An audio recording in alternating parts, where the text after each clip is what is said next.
There's one more thing that I did want to touch on before we get to the games of the week, boys, and it's probably one of the dirtiest players the league has ever seen.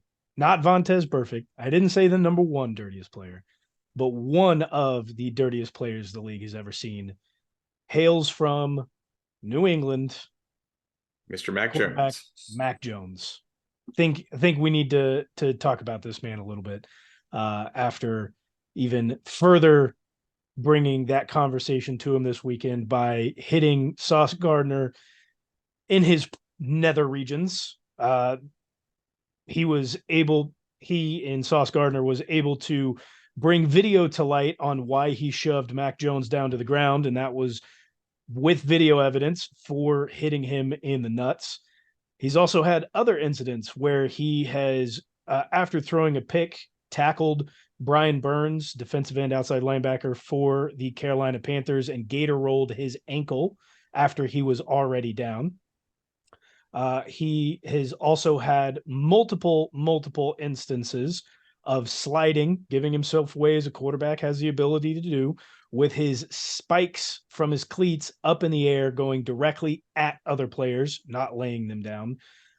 Just to name a few of the things that he has done. And that has happened on multiple occasions with him sliding, nonetheless coming against the Bengals. I believe it was, oh no, sorry. That issue was against the Bengals was Eli Apple diving at his knees while Eli was not carrying the ball. But there was a few more instances where he has kicked players in the nuts while he's been sliding and putting his cleats into the side of their legs. He reminds me of a Duke basketball player. Just those Yeah. old time villains. Oh, I thought you were talking about Grayson Allen. I did Yeah, too. Grayson Allen, Christian Leitner, everybody from Duke. He's not good enough to win with just the little bit of talent that he has. And you could try to spin it as like his competitive drive, but like this is Bush League shit, man. He's going to end up getting somebody severely hurt by doing this stuff that he does, diving at players' knees when he throws his picks, as he usually does, trying to cleat people, hitting people in the nuts when the play is clearly over. Like that, it wasn't even in the middle of a play and incidental. He stood up, smacked him right in the cup without wearing a cup. That's a problem for you, Sauce Gardner. Wear a cup. And then just got shoved to the ground while trying to walk away. I think the league needs to step in with Mac Jones.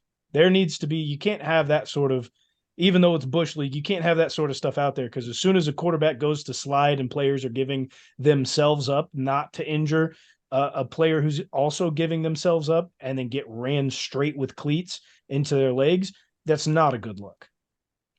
It happens in, I mean, just as simple as putting it out there. It happens in soccer and dudes' legs get snapped like twigs. What's going to happen in the NFL when players are running much faster and are much bigger? You think they run faster in the NFL? I think there are certain players. I think there are certain players that do run faster. But if we're talking about anybody who's slower, I think it's the speed outside of offensive and defensive linemen is fairly comparable. And you're moving with much more weight and muscle in the NFL comparatively. And you're going 100 miles an hour every single play. That's the other difference. In soccer, you can kind of get around by being a little bit lackadaisical and you get caught and you're kind of okay. In the league, you got 3 to 7 seconds per play and you're going 100 miles an hour every time. You get caught up in one of these things and it's not some freak injury that happens. It's going to happen because somebody's being reckless or dirty. Mac's a bitch.